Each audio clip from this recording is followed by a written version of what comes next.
Mga babala na maaaring nagsisimula na ang malawakang dayaan sa halalan. Pinamumunuan din tayo ngayon ng isang taong patuloy pa rin tumatanggi, sumailalim sa isang pampublikong hair follicle drug test. Duterte! Duterte! Duterte! Duterte! Moment, the Vice President of the Republic of the Philippines, the Honorable Sara Duterte!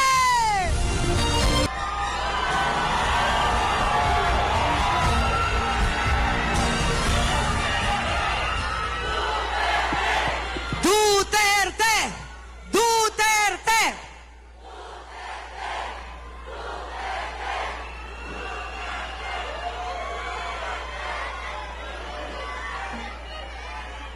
Mga kababayan, Assalamualaikum warahmatullahi wabarakatuh. Madayaw ug maayong gabi kaninyong tanan. Magandang gabi sa inyong lahat. Una na sa lahat, ialay natin ang pasasalamat sa Diyos para sa araw na ito. Pangalawang pagpapasalamat ay sa inyong lahat na nasa ilalim ng ulan, gutom, walang ayuda,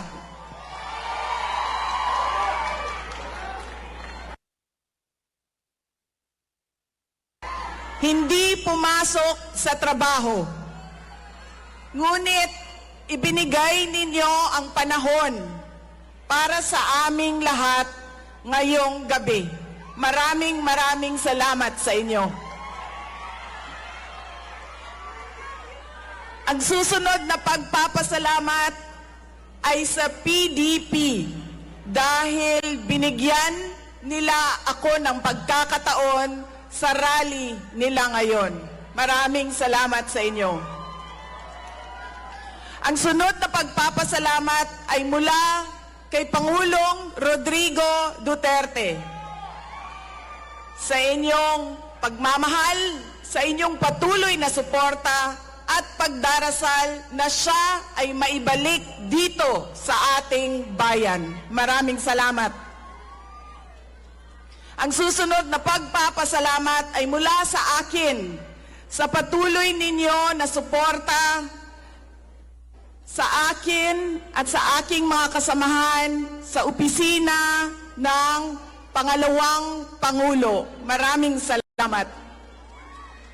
At ang huling pagpapasalamat ay mula sa akin.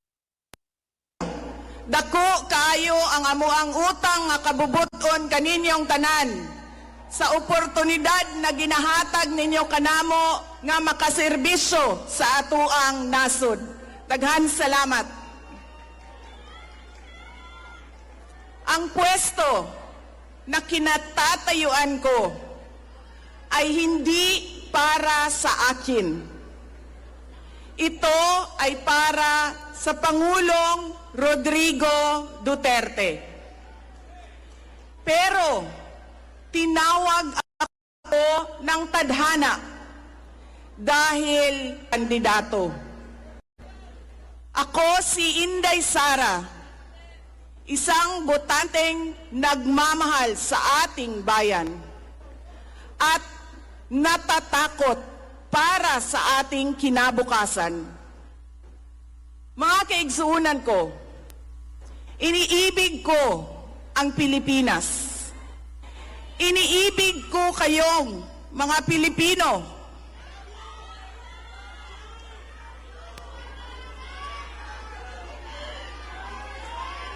I love you too.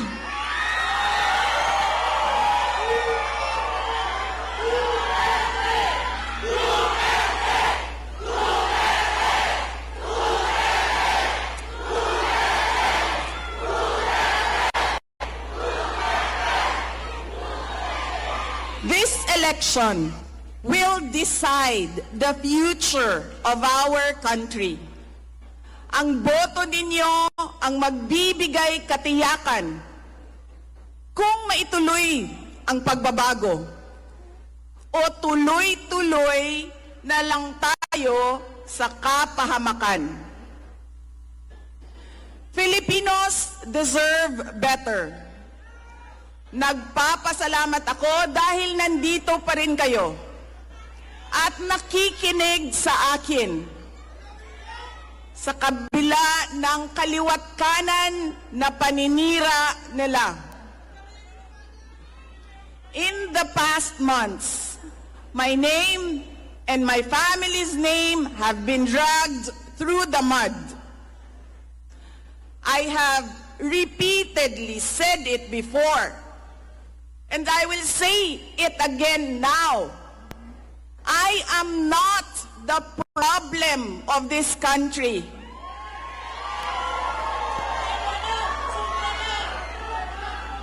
Hindi ako ang problema ng Pilipinas. Hindi Duterte ang problema ng Pilipinas. Sino nga ba ang tunay na makikinabang kung tuluyan ng burahin sa mundo ang pamilyang Duterte? Hindi ang mga Pilipino. Lalo nang hindi makikinabang ang mga biktima sa krimen, mga walang trabaho, mga naghihirap, o maging ang mga nagugutom. What we are witnessing is a systematic demolition job against political opponents that once dared to put the country first, even if it meant going against the most powerful interests in our homeland. Sa kasamaang palad, iniluklok natin ang isang leader na walang kakayahang maintindihan ang tunay na kalagayan ng mga Pilipino. At higit sa lahat, hindi kayang magdesisyon para sa kapakanan ng sambayanan. Pinagbabayaran natin ngayon ang pagpili ng maling leader. Nakikita natin ang lantaran at walang pakundangang paglabag sa ating saligang batas. Pinamumunuan din tayo ngayon ng isang taong patuloy pa rin tumatanggi, sumailalim sa isang pampublikong hair follicle drug test. At nagsinungaling sa 20 pesos ang bigas. Ang masakit pa, nakuha nilang kidnapin ang dating Pangulo at dali-dalian nilang itinapon sa ibang bansa upang litisin ng mga dayuhan.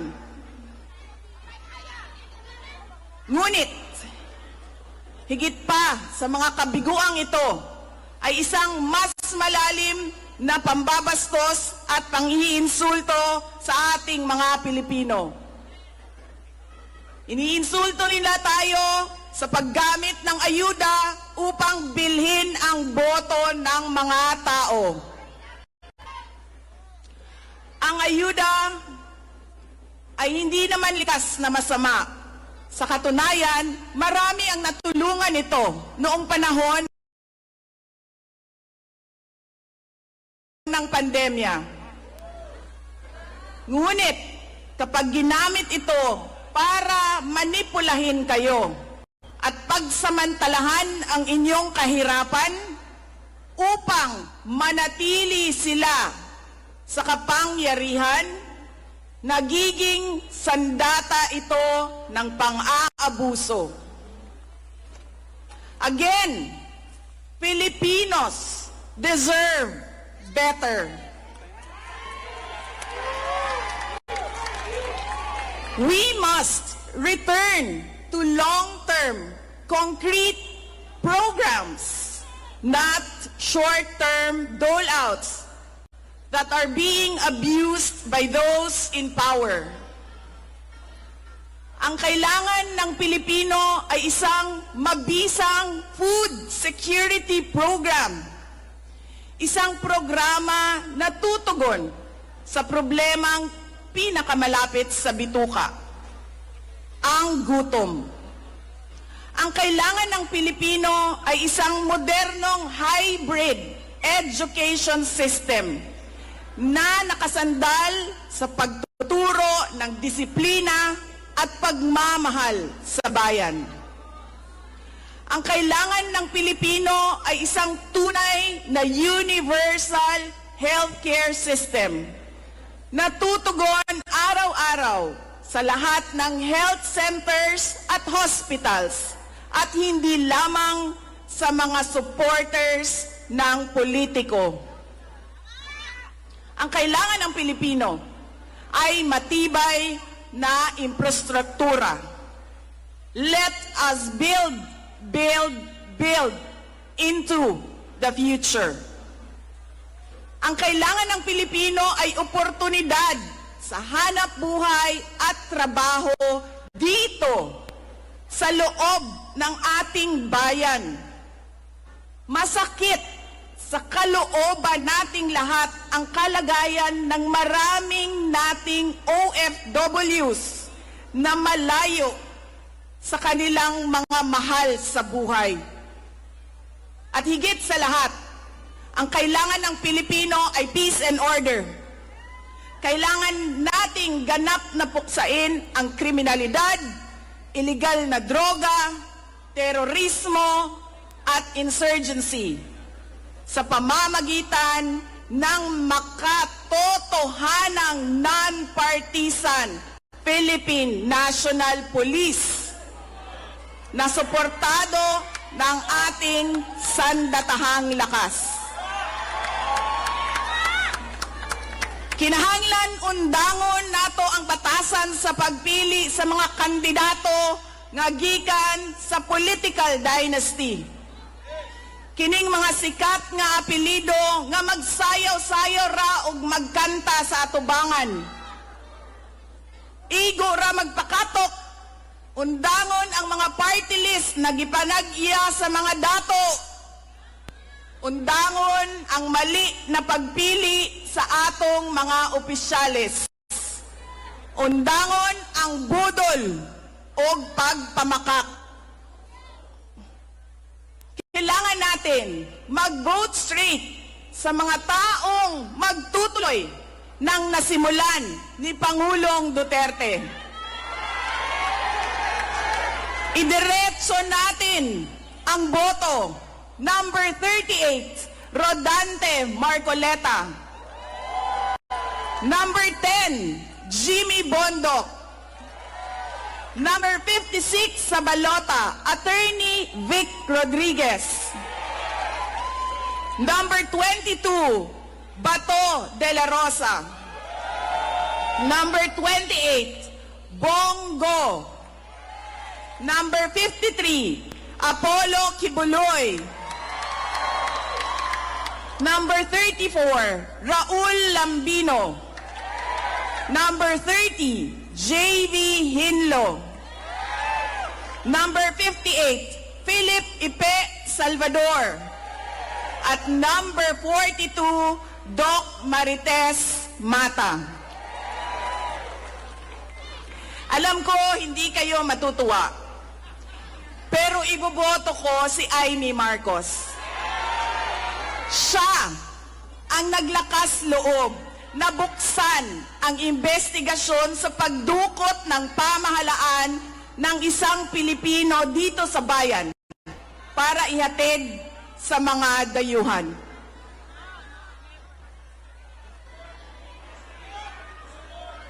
Iboboto ko rin si Camille Villar dahil sa kanyang karanasan bilang mambabatas sa House of Representatives na makakatulong sa isang tunay na pagbabago sa Senado.